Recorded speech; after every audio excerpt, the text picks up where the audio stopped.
So,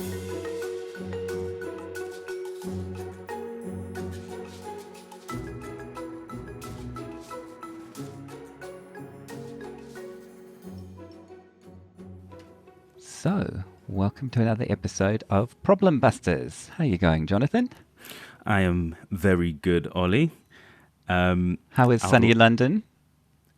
Very well. It's not that sunny actually. It's really rainy. Really, really rainy.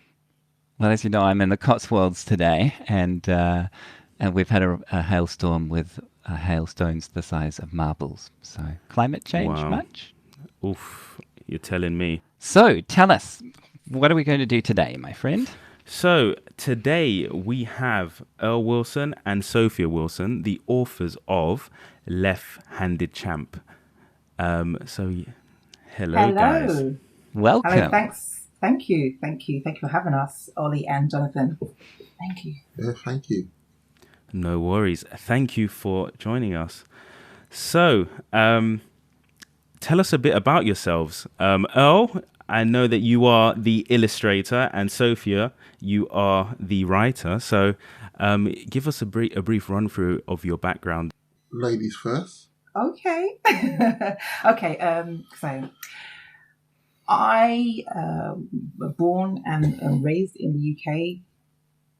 Brought up in, like to say, sunny Peckham. People probably laugh at that. Whoever's familiar with Peckham, in the south of London. It's not always that sunny. It's quite a rough part of London, actually. And schooled in a very similar environment, being in Camberwell. I could say that my love for writing grew whilst I was in secondary education. I had a handful of teachers who were very good with encouraging children to grasp the English language and be creative with writing. So I've got to thank my English teacher. Yeah, so she encouraged me, and I just ran with it, So that's my little background into my first love for writing. Bit geeky. I've got a little fun fact. I loved writing so much that I did my GCSEs when I was about 14. And that's not normal, especially in the UK. People normally do their GCSEs when they're around 15, mostly 16 years old. Good for you, though.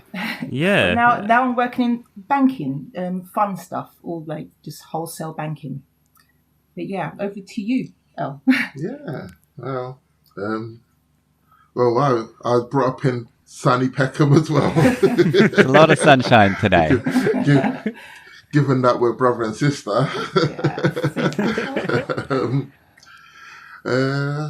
Art's always been my thing. I've loved drawing since I was little.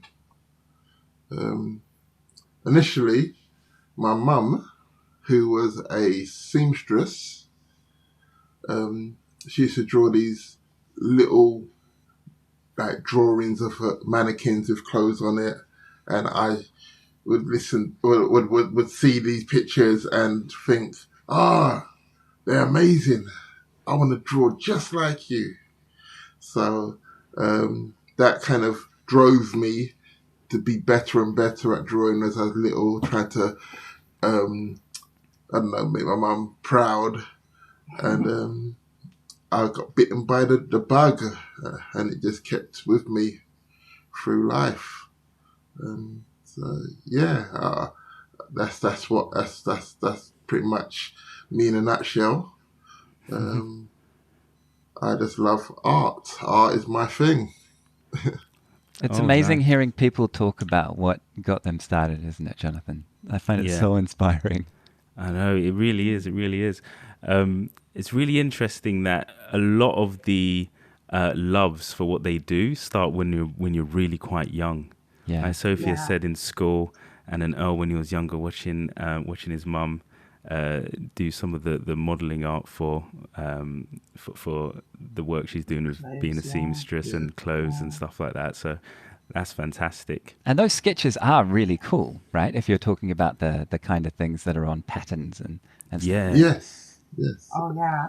They came in different sort of styles, and the classic sort of sketches, I think, were quite interesting. Yeah. And a lot of dynamic poses as well. Oh So yeah. that's, yeah. No, it definitely inspired me because Vogue inspired my brother. but, So, I'd see a lot. I'd see a lot of her patterns, like little magazines around, and they'd have these high fashion like drawings of these models on the covers, and so yeah, all this just inspired me. So I suppose my friends at school, at primary or nursery, would be drawing more stick men. oh yeah. I'd be drawing people with clothes and trying to keep it interesting. Advanced. I never really moved past the stickman stage myself, but I'm glad others have. So, at what point did both of your sort of loves collide to sort of create what you have now, which is this wonderful book called The Left-Handed Champ? So, what was the problem you guys saw, and what did you what do you believe needed to be addressed by having this theme with a left-handed champ as the main hero? Yeah. So, just from my perspective, I like fast forward from being enthusiastic in writing from an early age, becoming a parent for a left-handed child, and just seeing that he felt his difference in school, mainly because there's very few. I think he told me there was one other person who was left-handed in his school. So I noticed many of the challenges, and also wanting him to feel amazing. Yes, he felt different, and yes, he was going through the hurdles of trying to maneuver around things that probably come simple to me. That was just like cutting things and arts and craft. He got quite frustrated, especially if he didn't have the right tools at school and stuff. So I didn't want him to feel discouraged. I wanted him to obviously feel confident in himself, and I would create bedtime stories. I would just think of them on the spot, and I would incorporate characters that he could relate to. So, characters of his colour, being a black boy, and just describing them to him, and just make him feel like, oh my gosh, there's a boy in a story like myself, and also incorporate underlying messages. So, the left-handed champ was obviously about him, and I wanted him to see that you can conquer challenges, and you are just as amazing as everyone else. Everyone's amazing. So he took the message on board, and my story seemed to have worked like magic. And I just used that. I told him many stories. Just some people might think, oh my gosh, you're quite sneaky, doing all these little stories with underlying messages to just get him to have a positive perspective on things, and learn things as he went along through his milestones. So I would go along writing these stories after a while, because I made too many mental notes, and I just thought it was best if I just wrote them down somehow. Then those notes developed into manuscript. So I would share them with my brother, because I know he's a brilliant illustrator. I just thought, well, it just made sense to show him and ask him if he could work on them and see what he could do. And the first one I showed you was the left-handed champ, he. Yeah, I loved it. I thought it was a brilliant idea, and it's about families. Yeah. So the project was about family. So me and my sister uniting on this would be amazing. So I embraced it, and because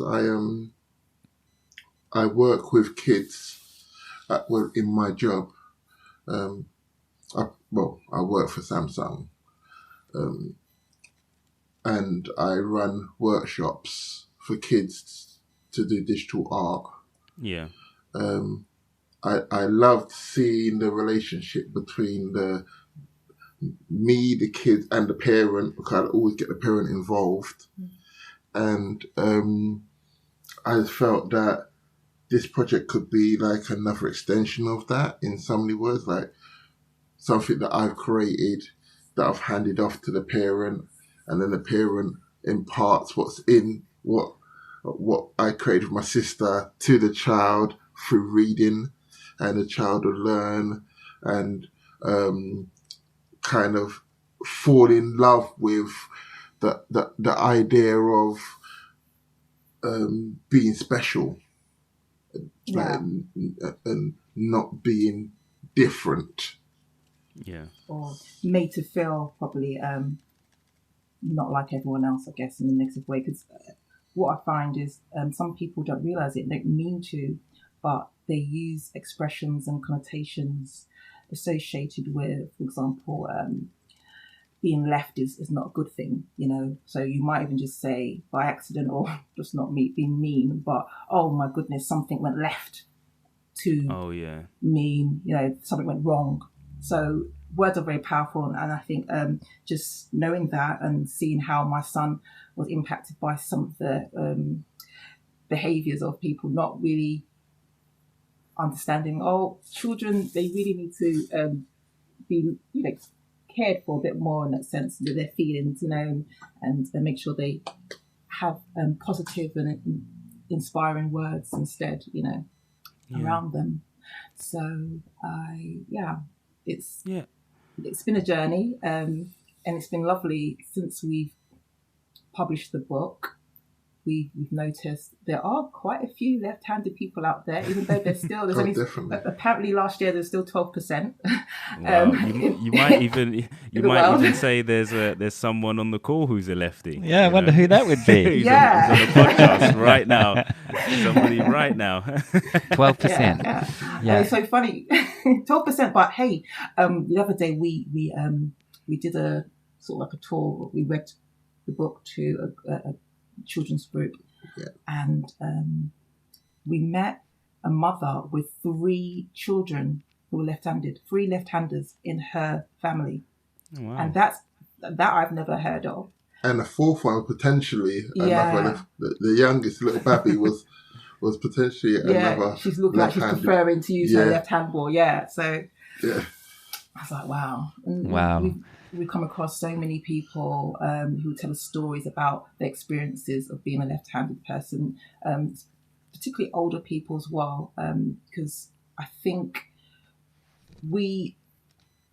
many years ago, especially my mum's time, in the 50s and so on, they would frown upon using a left hand. There's a bit of a stigma attached. Yeah. Oh, my grandmother in London, I guess, in a very similar sort of area to Peckham, maybe in Clapham. She was, I guess, probably in the 20s and 30s in primary school, and she used to get the ruler for being left-handed, so they would slap her on the back of the hand with a ruler, because they said that being left-handed was wrong and it was the devil's work and it needed to be switched. And so she learned to write with her right hand, but it was harder and she was slower, and so when I was growing up in New Zealand a long time later, right, in the 80s, she was just so keen for me to do things with my left hand, and if anybody was going to try and get me to hold a tennis racket with my right hand rather than my left, my grandma would have been all over them, because she'd seen what happens when a group of people say you are wrong, you need to change to be like us. Is that kind of what you're observing? It's with Callum, right? Callum's his name. Even our own mum was left-handed. Yeah, but she quickly learnt to use her right hand, just a bit like with your grandmother's experience, Ollie. She was also told actually it's wrong to use your left hand predominantly. And with Callum, I noticed that he, in class, I guess maybe it wasn't the teachers didn't deliberately, but they would overlook his needs a bit, maybe because the class was probably a big class as well, of like probably 24 to 30 children. Just keeping abreast of the diversity in the class could be probably a bit much. But yeah, it's just he had told me stories, especially if it's just a few people who were left-handed in his class, they would easily be overlooked. So I being a mum, protective mum, I just wanted to make sure, hey, you're confident, you're great. There are things that you probably won't be able to do in life, but there are things that you will, and you can dwell on those things. And I will say he's grown up to be a pretty confident kid now. So I just want to make sure that these children are not overlooked. I call them the unsung kids. There are many more different types of children who are going through issues or challenges that they would like to conquer from a young age, and it's not being discussed. And it's our book, I find, is quite relevant today for a number of reasons. Firstly, you just can't really depreciate what's going on right now with culture and diversity and inclusion, but just championing the black boy who is underrepresented in children's stories, as it was the same, or actually probably a lot worse. As in, my son didn't see books with a child that looked like him on the cover. So today it's been more relevant to see that as well. Also championing just in general children who are going through challenges as well. Whether we've spoken to quite a few parents recently. Even the book has taken us down roads that we never thought we would go down. We just didn't think of it, and to think that our book is also touching children with autism. Parents. Wow. We've spoken to a few parents who bought our books and said, this is exactly what our child needs. It's quite colourful, and we also have a follow-up book, which is the colouring book, coming out. And we've mentioned the ideas of our colouring book, and they love it. Yes. So yeah, it's been quite interesting, an eye opener. Yeah, I can really attest to the SEN children, so the children with special educational needs. Yeah. So my sister works in a nursery, and she got the book. It's just a really good tool, like stories to help convey a message to other children about kids are special, and they may need additional framework around them whenever you're playing or if you're sitting down and reading and stuff like that. And just that level of understanding and conveying that through a story is really good, because children's problems are as real as ours at that age, right? So you just definitely need a way of conveying messages and reaffirming things that they would understand. And I think that's really important, and it's amazing that the book really does address that as well. So it's just in one swoop, just helps a lot. So the feedback I got from my sister was amazing. So I really like nice. the concept of difference as a superpower. Yes. And I just, that kind of reminds me of things like, do you remember the movie Finding Nemo, and how one of was it Nemo who had the special fin, the smaller fin on one side of his body? Just that idea that we're not all the same, and we don't want to be. Exactly. And that's actually what makes the world a good place, right? Yeah. We want diversity. We want there to be difference. The world would be boring, right? If we're all the same. I think personally. I agree. Can we just touch on what it's like to be a little boy or a little girl who doesn't see somebody who looks like them on the cover of books and on movies and things? Because as a white guy from New Zealand, I watched American TV, and I could kind of relate to Clint Eastwood. I knew I would never be him, and I would never sound like him, and I'd never be as cool as him, but he kind of looked like me. Do you know what I mean? Yeah. So that the idea of not seeing myself in any heroes on face value just feels so wrong to me. And do you still see quite a bit of that? Definitely, most definitely. I think we have made a little progress over decades, but there's still room for improvement. Oh, definitely. There's always going to be room. Yeah, because I still feel like, for example, Callum, he still doesn't see enough of black characters, main black characters who look like him, who he would love to relate to. It's cool seeing some of the great characters there are, but he only can appreciate them to a point. I know when he was around 5 as well, we could walk through supermarkets, bookstores, and we loved going to bookstores, we loved going to libraries, and there was just absolutely nothing on the shelves with characters, main characters, especially superhero characters who looked like Callum, the little black boy, you know. But now I find that the reason why I say there's been a bit of progress is because there have been more platforms for independent creatives to produce books, films, whatever other programs on YouTubes and stuff like, all other platforms. And now we're getting print on demand. Indies are coming out. Sorry. And now we're getting such a major love for characters like Black Panther, Falcon. We're now seeing that there's a big push, like up and coming movies coming out where they're gonna try and push more black heroic characters because they know there's a market. It's like there's always been a market, but I never saw it before.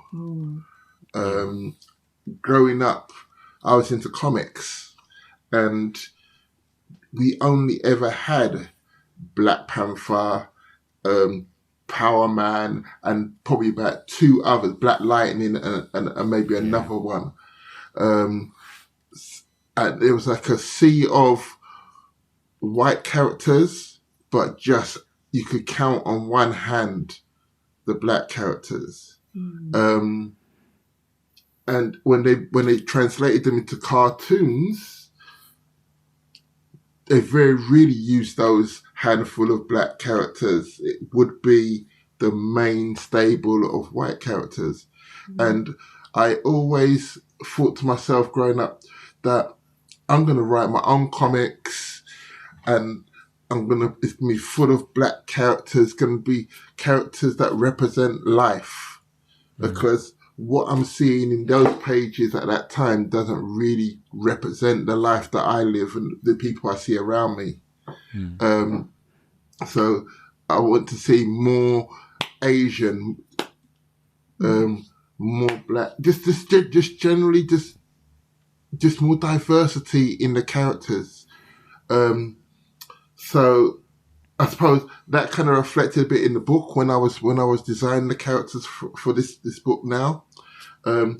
You'll see that there's Asian characters, there's white characters. It's not just black characters, it's not just white characters. It does show some diversity, and that was intentional. But obviously, by default, the main central character is black, and I love the fact that there are going to be so many little kids out there, little black kids, that will see that and see representation of themselves here, a mirror image of themselves, and feel excited by that. Excited by that. They feel like they exist. And that makes me feel proud in itself. Yeah. I mean, we've already had a parent that gave us feedback when she received her book, gave it to her son. Her son's a black boy, and he said, "Mum, the boy looks like me." And I would say, I'll never get tired of hearing that. Never get tired of hearing those that. words touched me deeply. Yeah, it's nice because we would have loved, Cam to have had published books in his time as well, where he could have said that. But it's nice that we can do that now. We can make those small changes within our book. Yeah, I think it's awesome. And I've become more aware over years how few women there are in books and in movies, and we'll often put movies on now, and Hannah, my partner, will say, I don't really want to watch this shoot 'em up because I haven't seen a female character yet, and oh look, there's one there, but she was just taking someone's drink order, and it just never even occurred to me, right? Because I'm like, yeah, let's watch a shoot 'em up. This will be exciting. It's fine. This is the way the world is, but it's not the way the world is. It's just the way the world was portrayed by a group of people who are drastically losing power, as you say, as the indie media grows, right? It can't happen soon enough because everybody needs to see themselves on TV, right? Oh, Exactly. Let's not fall for the stereotypes. Let's not fall, just have these boxes that we put genders in or race in. It's like, let's show what life is really about, what our reality is made up of. Yeah. A real reflection of life. That's what we need. Yeah. Yeah. I like the concept of Callum overcoming things by hard work in the story. Hard work, yes. And imagination. Yeah. Yes, and I think as humans we can relate to that. As in, people normally say if you get stuck with something, if you're facing a challenge, you can try and have a vision of getting out of that challenge. When you use your vision, or try to visualize being unstuck, you're using your imagination. That's what you are doing. I think personally, because you're trying to see something that's not really happening right now. But you're looking, it's your goal to get there.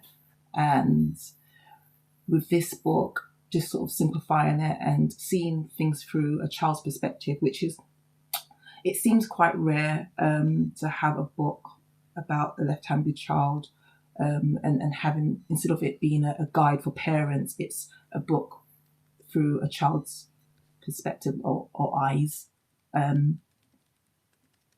Which I think has some value really there. Oh, definitely, 100%. It seems to have paid dividends in that way for children.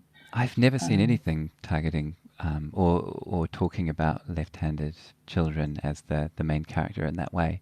And I can't remember the names, but a few books and movies over the years, particularly books, have had characters that were left-handed. And when I finally saw that, I was like, yes. And it's something I was thinking about over the last few days, and thinking about this call was what things have really been difficult for me. And and Hannah just says, look, you're a middle class white guy who grew up in the 80s. Come on, let's not pretend that you've had any discrimination against you. And I'm like, I totally understand that, right? But it is actually a little bit harder to do certain things when you're left-handed, and I did get laughed at when I went to football and I wanted to kick with my left foot, and I learned to kick with my right. And scissors, right? You've probably seen that with Callum. Yeah. They hurt when you use them in your left hand. And I know, he told me, yeah. Oh no, I was like, oh my gosh. Tying shoelaces is another thing. That's right. I'd still tie shoelaces in a strange way, and people still laugh at it. And I actually thought, and Mum, I love you, but I thought that she had taught me a different way to tie shoelaces because she was different. But now I realise that she had to teach me a left-handed way, which was completely different to her. And that's so difficult for, as a mum, trying to teach Callum how to tie shoelaces. Because I had to learn his way, and I'm like, I can't do this. I can't. And then together we had to sort of combine ideas and just come up with a whole new way. But it probably looked a bit strange to people, but he still ties his shoelaces like that. Actually, he tried to convince me to get Velcro shoes at one point, but I'm like, but I had Velcro shoes. Laces? Yeah. Until what age? Till about 16. And I love those shoes. It's so much easier. Right? Yep. so much easier. And Yeah. I think that the thing that I really like, coming back to the themes in the book, is I like the fact that through a tournament and through being able to do well at something, like you said, Jonathan, through hard work, that he kind of wins acceptance for his superpower, Yes. and it just seems like that's one of the big things for kids, isn't it? To be accepted and acceptable and to be okay. Yeah. Exactly. And that's a true story, by the way. Callum did find his strength in many sports, and one of them being the table tennis. And he did play with his family and practice with us Yep. so many times. He's quite a hustler. Yeah. He's taken me down a few times. Oh yeah, I can say I remember. And it uplifted him when he realized, hang on a minute, I'm playing against right-handed children here, and I can see my advantage. But he did, having the idea of my left hand is very strong compared to others. It made him have that self-belief and that extra drive, really. Yeah, what is perceived as a negative for many into a positive for himself. Yeah. And it showed that he could do it. He won his tournament. He won many games before his tournament, and it's a good testament. Yeah, that's amazing. I also like that he got help in terms of it what was perceived as a negative. He overcame it with hard work, but also with teamwork. I think I think that is a really good that's a really good thing for if I'm a child reading, to understand that most problems are not necessarily just, you don't have to go through this personal trial. You can actually call on friends and family who can actually help you as well, help you solve problems and overcome things. So I think that's quite an amazing message. Thank you. Yeah, thank you. What would you say to parents listening who have children who are left-handed or even ambidextrous, right? And don't naturally just always want to use their right hand or right foot? What would I say? I would say just encourage your child to embrace their selves, their natural selves, be themselves. I would say tell them, that they're amazing. Inspire them, whether it's little chit chats about, how great they are, what their strengths are. Use some tools around them, like stories, for instance, and with movies or whatever, something that they can relate to, connect with, and enjoy. Because when you're young, you don't really want to have a boring sort of lecture. What you need is something that you can definitely relate to and find, fun and engaging. Inspired, something that's inspiring. Yeah. And I would say that probably pay attention to the environment that your child's in. So when they're at school, you go to parents evening, ask the teacher, what are you doing for his needs or her needs? Maybe, because you'd be surprised. Sometimes the child is overlooked, the needs are overlooked. So if it's a left-handed child, do they have that pen that will make them feel comfortable and have the confidence to write? Do they have that scissors? What's given to them to make their life that much easier? And in general, challenges that your child's going through, I would say to parents, find out what's their needs and who else can help. Maybe it's not just you that can help, it's an educator, Or maybe Uncle Earl. Uncle Earl, yeah. Maybe Yeah. Uncle Earl lets you win at table tennis to begin with, and then finds he can't beat you anymore. Oh, For real. 100%. 100%. It's like I kept on telling myself, okay, now I'm going to start winning. Now I'm going to start, but it never happened. It's like, once I tried. And I'm sure you don't have this with your kids, Jonathan, right? You know, because you just dominate on all sports, right? But Oh, he's actually getting really good at Forza, Gabriel. So I'm actually worried right now. He's a 3-year-old and he knows how to drift. Uh-oh. He's free. I'm starting to get worried.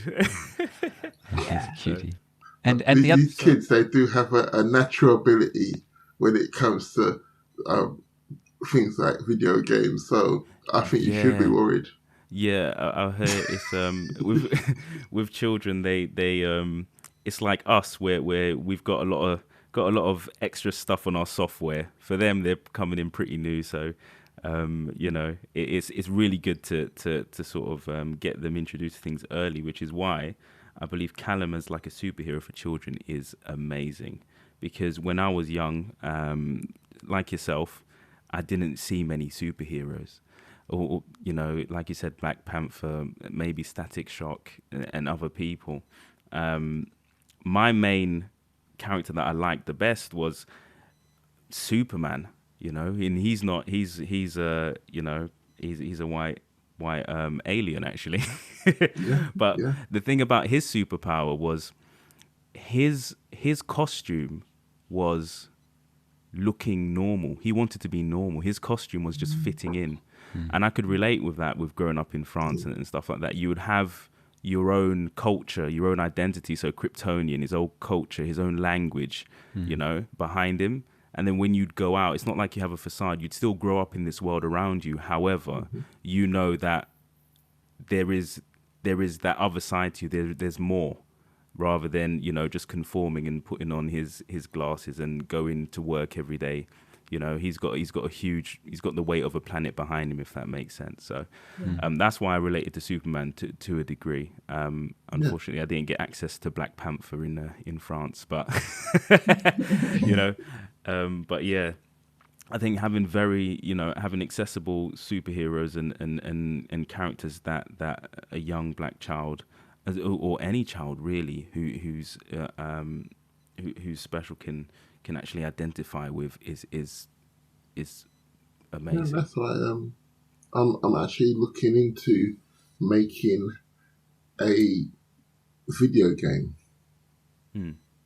Wow, aimed at young children awesome. with a central character that is black. A friend of mine, he actually has a platform that he's building for mobile video games, and he approached me if I was interested in joining him. And because I've had this idea of doing a video game that's non-violent, that's more educational and fun, with a black central character. So that's something that I should be working on in the new year. How's your hair? you heard it here first, folks. Yep, you heard it here first. Yeah. So that's amazing. That's amazing. So how do people get in touch with you, and how do we get our hands on the Left-Handed Champ? There's several ways. Thanks for asking. The main way would be via our Instagram, which is Callum and Treasures. That's Callum and Treasures. We have a website as well. You can use our contact form. You can just see our many little treasures there on it's www.callumandtreasures.com, or you can go the other route, which is callumandtreasures.co.uk. Yeah, we're on Facebook as well. So that's at Callum and Treasures. Those are the three main ways, and channels Fantastic. that we have.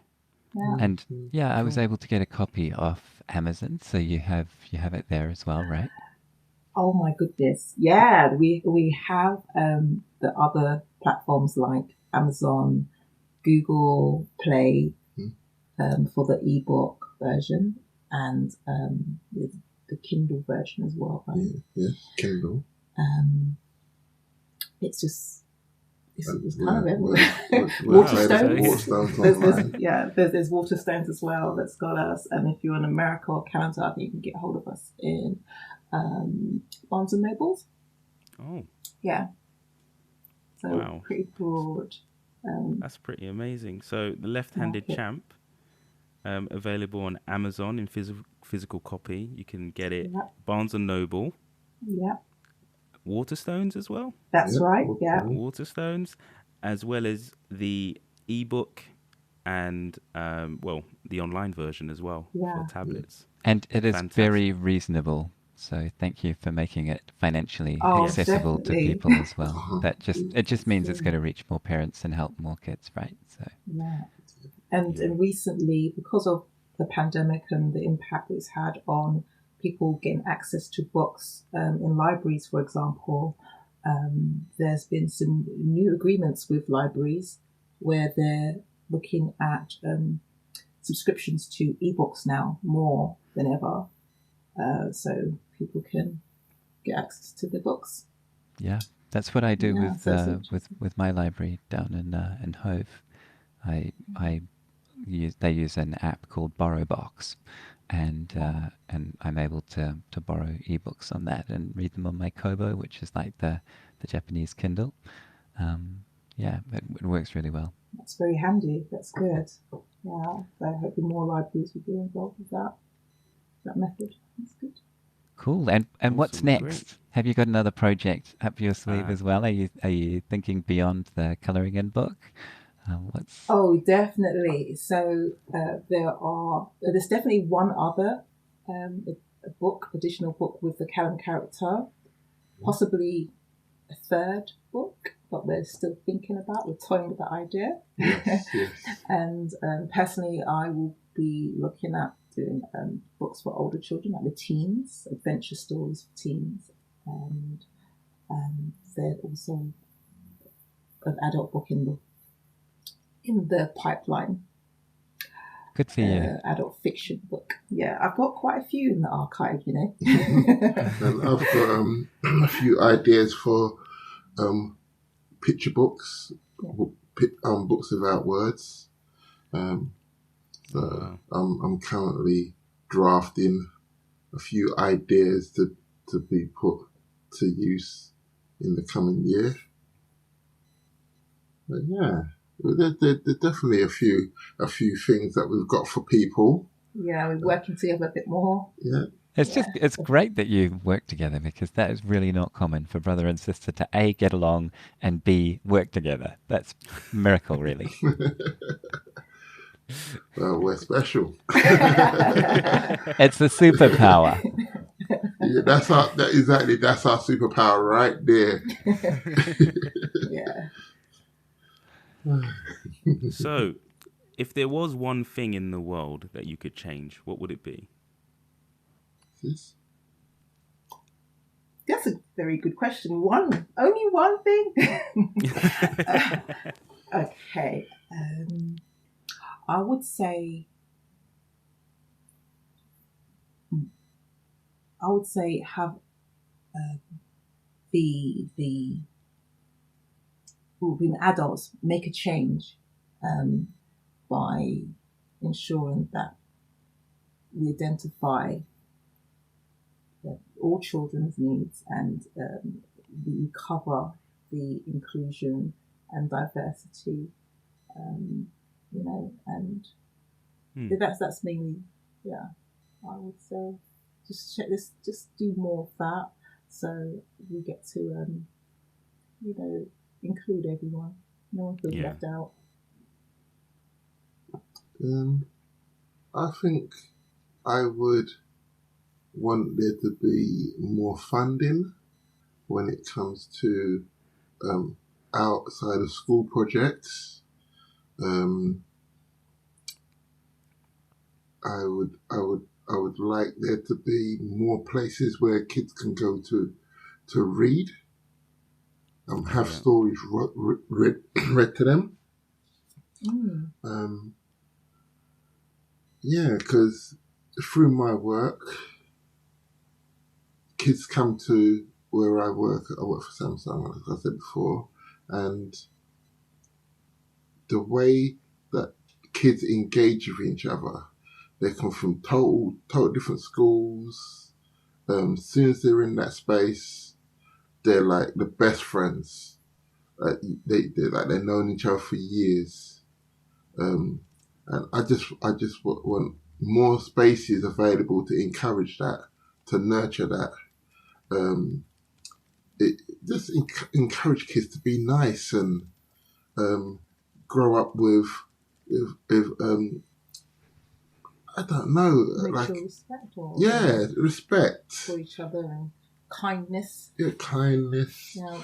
Because I feel somewhat is missing with a lot of the teenagers of today. The older generation. The older generation, yeah. And we need to instill, I think, just sort of piggybacking off what you said there, instill having that mutual respect for each other and kindness. Because if we can instill that in our children, this is our future. This is our future. Oh, definitely. And I think that will make a change in the way the world is going at the moment. Awesome. Yeah. And what would you say to left-handers or little black boys or girls or anybody who feels different who's listening to this? I would say, yes, you are different, but in a very positive way. You are different. You can make a difference as well. Just think, what's your strength? Focus on that, and you're likely to achieve so much. Anything. So much. We all have challenges. No one's alone, whether you're young or old. And that's what makes life interesting as well. Just think of that, it's just motivate. Yeah, if you find it difficult to be self-motivated, look for different sources that could help you with motivation. It could be through family, it could be through literature, it could be through so many different ways to help you with motivation and to overcome or conquer challenges. But as a left-handed child, and I've seen it because my son's left-handed, as you know, you can go from feeling a little bit, sad about being different to being to feeling amazing, just through sheer determination and self-belief. Yeah. I don't know. It's like from like if you'd asked me 30 years ago, would I be sitting here, having published a book? Would I be living what I'd consider my best life, actually doing what I love doing, and people appreciating it? I would not believe it. I would have said, no, don't think that's going to happen. But anything could happen. Anything can happen. Because, just going back to me as a child, I was the most shy girl. So shy, even though I loved writing, I loved reading. I would read to myself mostly. In class, my teacher would tell me to read aloud. I couldn't do it. I couldn't do it well. I would literally be shaking to have other people hear my voice aloud. and like doing things like podcasts, like sitting here doing this podcast with you guys, and many of the things I've done during the promotion of this book, going to various play groups, going to schools, signing up with various charities where we can reach other children, where do one-to-one readings or group readings, reading to just groups and or parents as well. I never thought I would have been. Someone tell me I will be doing that today. I would never believe that, right? Never. That's inspiring, isn't it, shy, Jonathan? Yeah. Yeah, from that, yeah. We hope so. We hope that it will inspire other children, young children who like Callum or from different walks of life, to see that you can achieve things, just with self-belief, you can. Yeah. Well, thank you for making the time to share the story with us, and thank you for writing it and making it look so beautiful and putting it out there. Oh, thank you. No, thank you for having us and giving us this chance to let people know what our motivations were behind the book. About us, full stop. Yeah, about us. Yeah, no, we definitely appreciate you allowing us to be part of your journey with this, with the release of this book and the story of it. So thank you very much, guys. We'll drop all of the information in our show notes as well as on our website, so you'll be able to access it all there. To our wonderful listeners, first time and repeat listeners, I want to thank you for tuning into the Problem Busters. You can follow us on Twitter, Facebook, LinkedIn, and Instagram at Problem Busters or Problem Busters Podcast. You can search on all platforms. You can find us there. Don't forget to subscribe, of course. Yes. Like, subscribe, and share. And we'll catch you next time. Thank you very much.